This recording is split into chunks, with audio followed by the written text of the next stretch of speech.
Hey, welcome to the show. I'm here today with Rebecca Alfred. Rebecca, how are you today? I'm good. How are you doing? I'm doing fabulous. We were just talking before the show, who's more tired?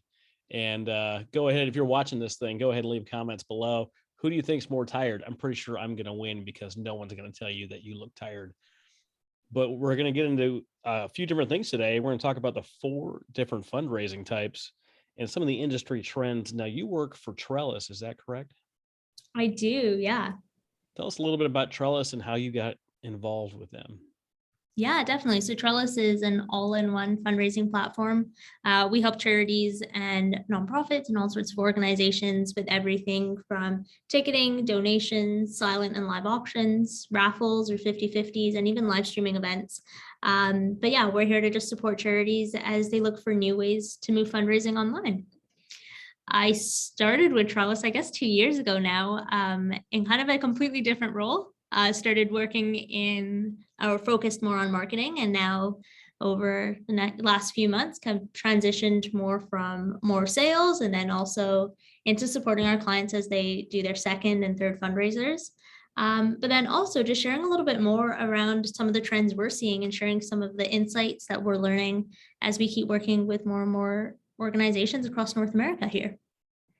That's really cool. I know that the fundraising world and nonprofit world is wide, varied, and diverse.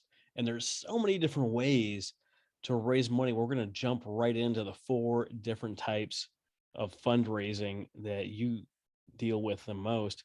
Go ahead and get us started with in-person events that have a virtual element. Yeah, definitely. So yeah, over the last year or so, as fundraising has really shifted, I started to identify that there's um, a lot of uncertainty around how we move forward. And we're seeing organizations try new things as our world has changed so much in the last 2 years too. And what that led to was us coming up with what we're calling the 4 event types. They're all designed to help organizations, just like you guys listening, as you figure out what's the best way to go forward and how can we make an event that regardless of how our donors are choosing to participate, they can still engage. So if they're in our city or not. The first one that you were just mentioning, Travis, is what we call in-person event with virtual fundraising elements. That event is all around the in-person experience that we all know and love.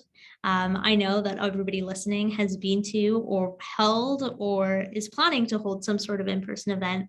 And so you guys know what that looks like. But what we're seeing as fundraising has shifted and as the world has moved is we're looking for ways we can bring those fundraising elements online.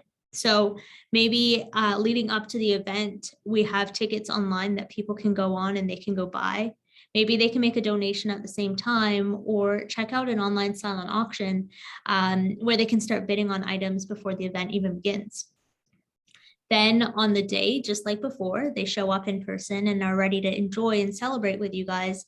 But instead of walking around with a piece of paper and pen to bid on silent auction items, maybe they do that all virtually throughout the night.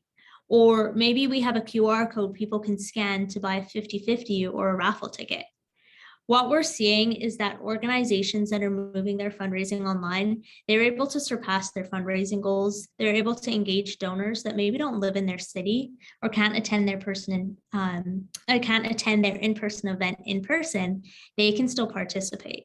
And so that's where we're really excited about how fundraising is changing, is because we've got these opportunities to engage our donors like we never have before.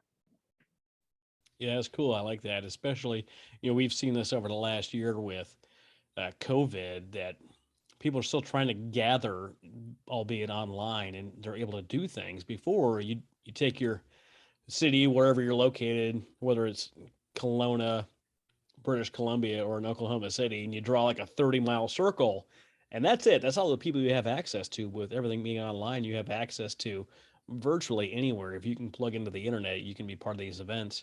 And it's such a great way to grow and move. I know that, like, I have friends and family that are all around the country and all around the globe. And if they can show up to an event online without having to fly into town, it's a great way to keep connected and raise extra money. So that's really cool. What has been some struggles switching to that an in-person event with maybe an online raffle or 50/50? What kind of struggles have you found doing that? Yeah, definitely. I mean, this is all really new, right? In the past, we've always done our raffles and our 50/50s or our silent auctions, mainly like pen and paper or kind of a more old school method. And so, being that this is a new approach, like it's definitely, there's some challenges with that, and that's okay. And I think as more and more organizations start to do it for themselves, they're going to feel more comfortable with this new approach to fundraising and this big move to online. But one of the challenges we have seen organizations face is trying to do a bit of both. So maybe you've always done your silent auction in person, and it's always been that pen and paper and the table that they're walking around to keep bidding on items. And this year you want to try and make it virtual. So you're also letting people bid on their phones at the same time. The challenge that we're seeing organizations face is they're trying to do both at the same time, but then neither is working to their full potential. So maybe I'm bidding on my phone, but Travis is walking around on a piece of pen and paper, and he's also bidding, but our bids aren't matching. So he's bidding something on paper, I'm bidding something on my phone. The auction's going to close, and we're both going to think we won. And now the organization's a little stuck. Who actually won when we maybe bid the exact same number at the same time? I was chatting with an organization in particular, and they ran into this problem, and they actually ended up having to reach out to the donors or the corporate sponsor that provided the item and say, hey, is it possible that we can get a second item from you guys, because we've got two people that now think they've won. Obviously not ideal. And so what I would recommend is, don't try and do both things at once, or think about that experience. What's that flow and that kind of footstep or walk through? What does our donor experience look like, so we can avoid things like that? What we're recommending to people instead of doing that, what I just mentioned, is having people participate all on their phone leading up to the event and during the event.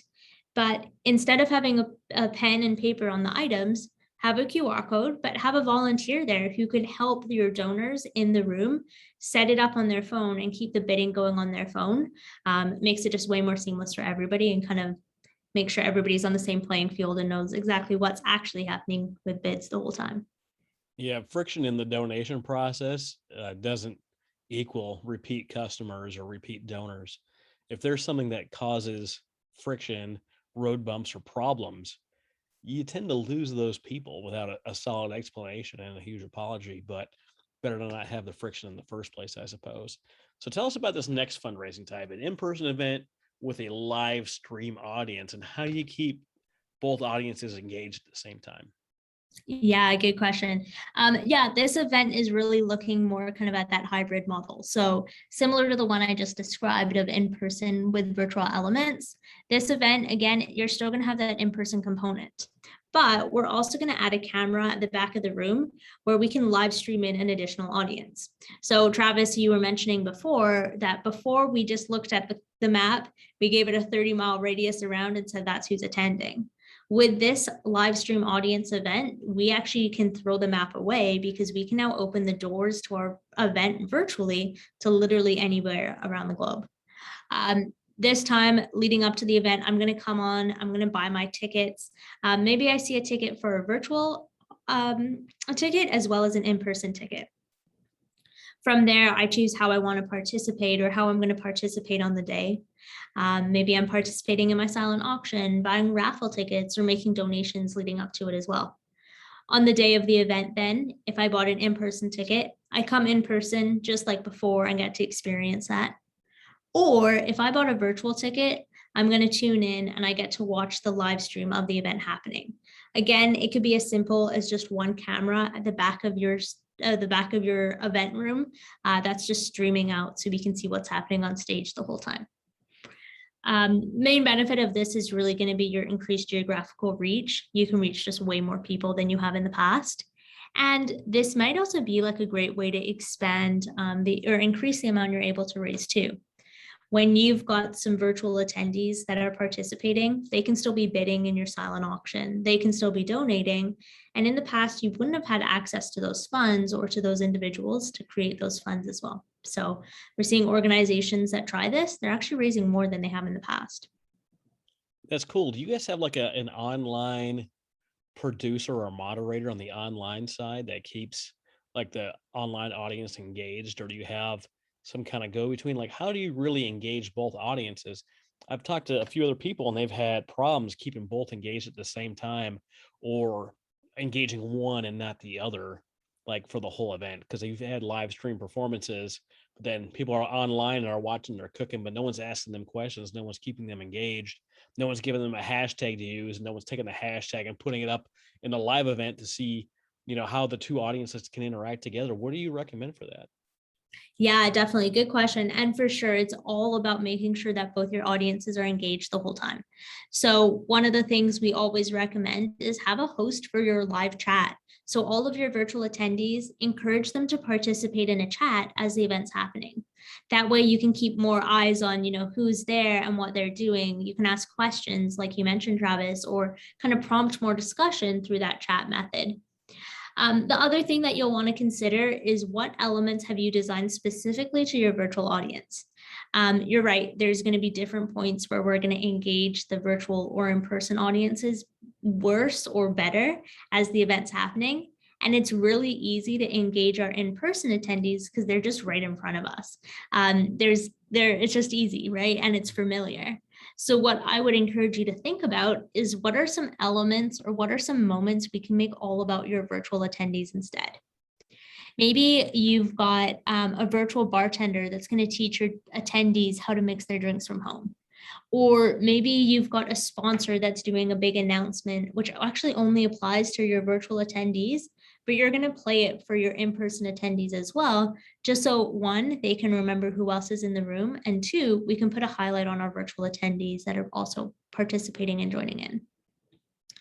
The last thing that you're really going to want to consider as you engage both audiences is in the past and with all in-person events, it's okay if you've got a 5 or 10-minute break between different elements of your event happening.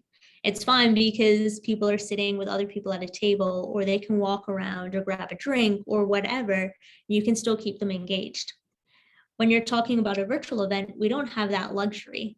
It's really easy on our TVs and on our phones to quickly switch to Netflix or quickly switch to something else. And so it's your job as an event organizer to think about what are we doing and how can we engage somebody for every single minute of the event so they don't feel the temptation to switch what they're doing. So as you're planning your event and considering your virtual attendees, what do you have scheduled for every moment of the event to keep them engaged and keep them participating in what you're doing? Yeah, I recently hosted the first annual Veteran Podcast Awards, and we got permission same day of, right, from two veteran recording artists to use their music videos during the event. So we opened with the Marine Rapper. So if you were there a few minutes late, you would have come into the middle of the music video. Then we had the first half of our show, and we took a break to play the second video, which was really cool. But it kept people engaged, and we got to highlight different aspects of the veteran community. And even when the music videos were on, you didn't have to stay as engaged. You could listen or grab a snack or drink, whatever have you. And it turned out really well. We had a lot of fun with it, and it was a good show altogether. Totally. Yeah, I love that. Right. And it's something as simple as a music video, it's pre recorded content. Or for your organizations, maybe it's a pre recorded video. But, those moments where you can include or insert those specific videos that maybe are a lot lighter, and it does give people the flexibility to go check something else out or deal with something else at home, is going to make sure that you can keep your audience engaged the entire night through. That's really cool.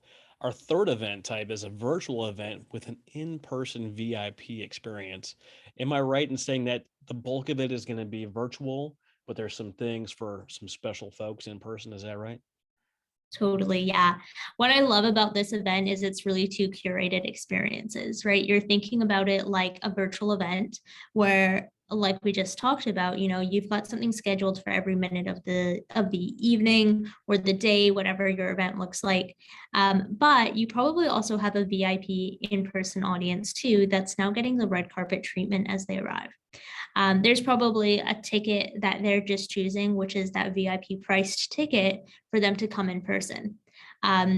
And maybe you make that really small and intimate. Maybe it's only 50 guests or 150 guests, so your numbers are lower, but you can go all out on that experience. You can have the red carpet out. You can pick a really cool venue that's going to get people talking.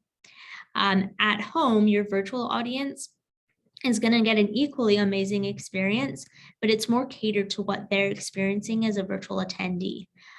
Unlike our live stream audience that we talked about with the prior event, this isn't just a camera at the back of the room. Now you're thinking about how are you incorporating live and pre-recorded videos throughout the entire event. You're going to be thinking about what are the specific elements we're choosing to engage just our virtual audience that maybe our in-person audience doesn't get. So what this would look like is leading up to the event, you've got your donors, everybody is going online, same place, they're buying tickets. Maybe it's a fully virtual ticket. Maybe it's a watch party ticket. So they can watch or host a small group of friends to all watch the event virtually together. Or it's that VIP in-person ticket. Again, just like the other ones, they're buying maybe some or they're buying some items, maybe some t-shirts or hats or different swag that you guys have as a fundraiser leading up. Maybe they're bidding on silent auction items, or for our virtual attendees, maybe they're buying a take-home bag with a meal and some drinks that they can also make and experience as the event's happening virtually. Then on the day of, our in-person attendees come in person, just like before, and our virtual attendees are going to tune in and watch the event. As the event's happening, we're going to pull together those two audiences, or we're going to give them two separate experiences depending on what's happening. Maybe we've got a virtual bartender that's going to teach our virtual attendees how to mix drinks at home, while in person, our in-person attendees are being asked to go visit the bartender who's going to just make their drinks for them.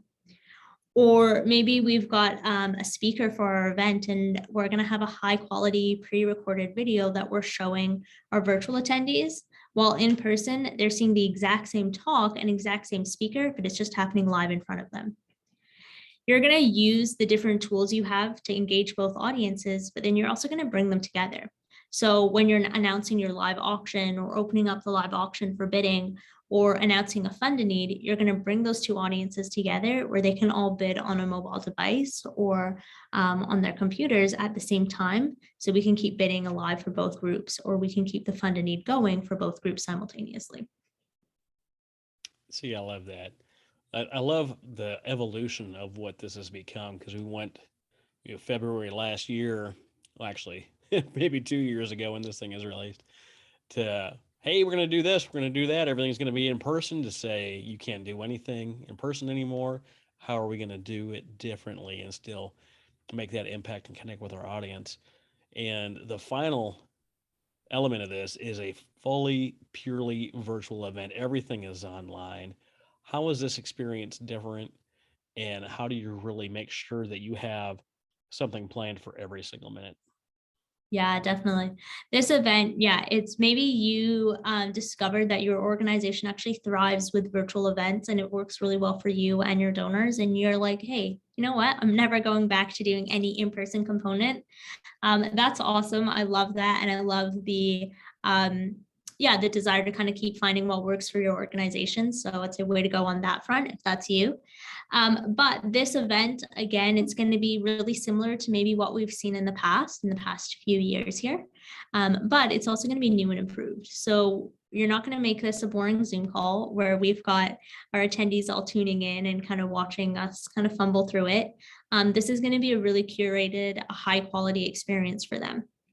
You're probably going to have a mix of pre-recorded and live elements throughout the night, right? A live silent auction and a live auction, or live fund in need as those are happening, but maybe some pre-recorded videos too, pre-recorded speakers or musicians playing, or testimonial videos. What I would really think about, especially in regards to keeping our donors engaged the whole time, is think about it like a wave. Kind of what are we riding, or what are the highs and lows of the wave that we're taking our donors on? So there's going to be high moments which are really entertaining and really fun. And maybe it's a pre-recorded video or a live host that's just cracking some jokes and getting people excited and having fun as the event's going on. Or we're going to bring people down a bit lower, but it's going to be those really heartfelt or giving moments, or maybe it's a testimonial story from somebody who's used one of your services or a program within your organization. Those videos, again, maybe they're pre-recorded so we can control that experience. There's no distractions, no lag or no delays, anything like that. But again, if you think about it like a wave of the highs and lows we're going to get people to ride as the event's happening, can help you really frame out what this event looks like and how you can make it really engaging the entire way through.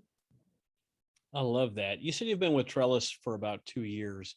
What has been your favorite event that you've done so far, and what made it fun for you? Yeah. Oh, good question. It's hard to pick just one.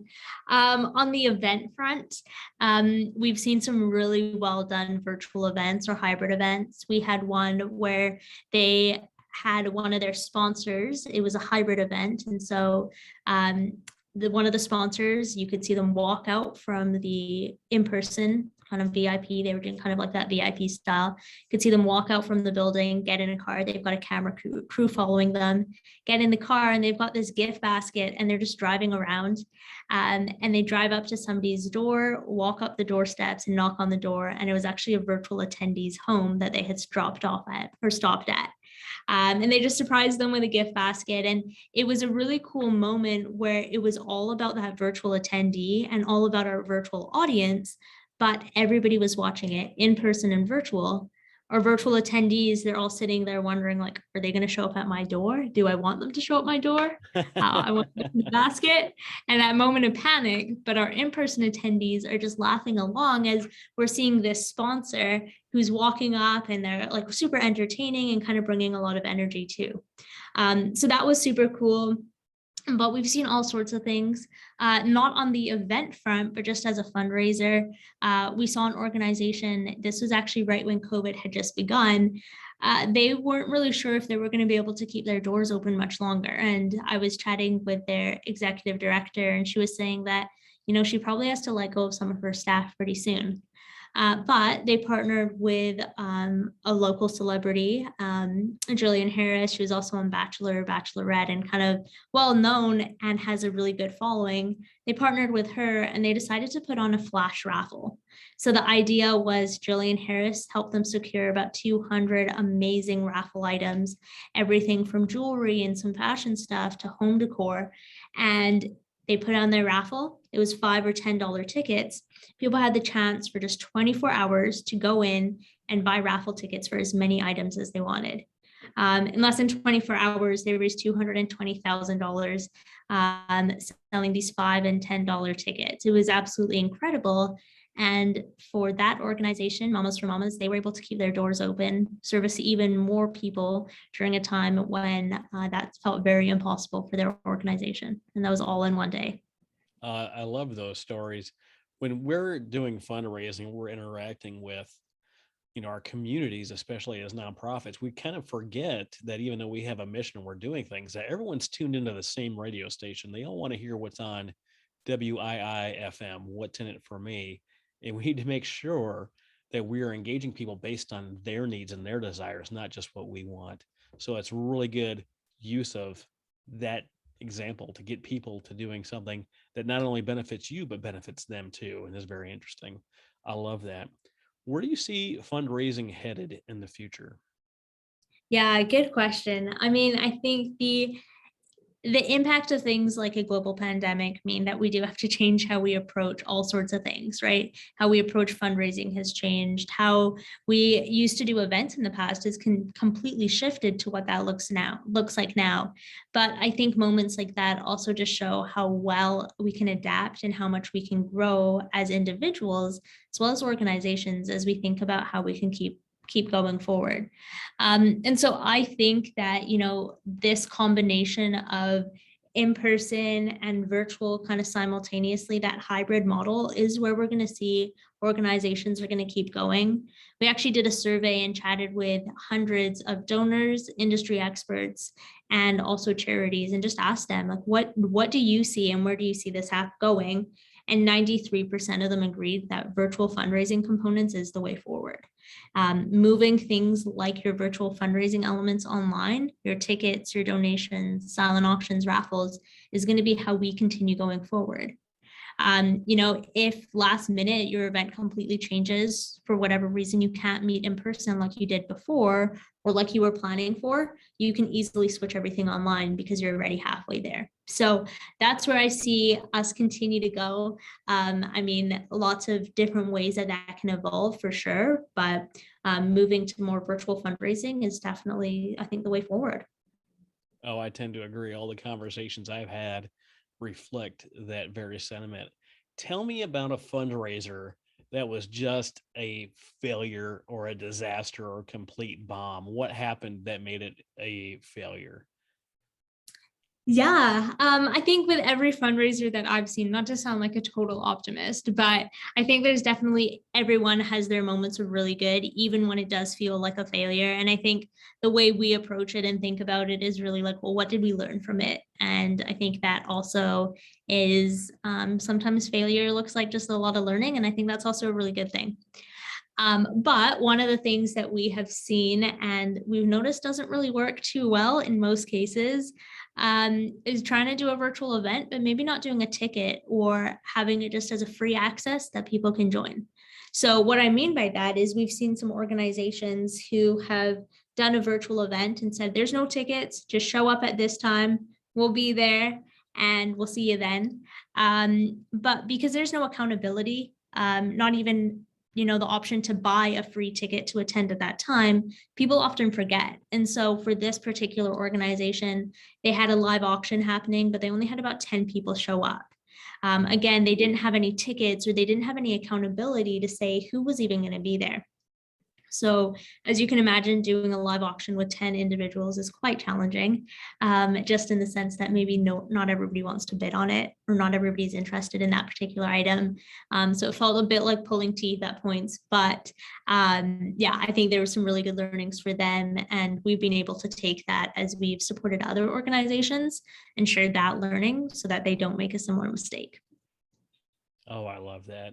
And kind of wrapping this thing up here, how does Trellis really help you with all this online events? I'm like, are all these things available on Trellis as a platform?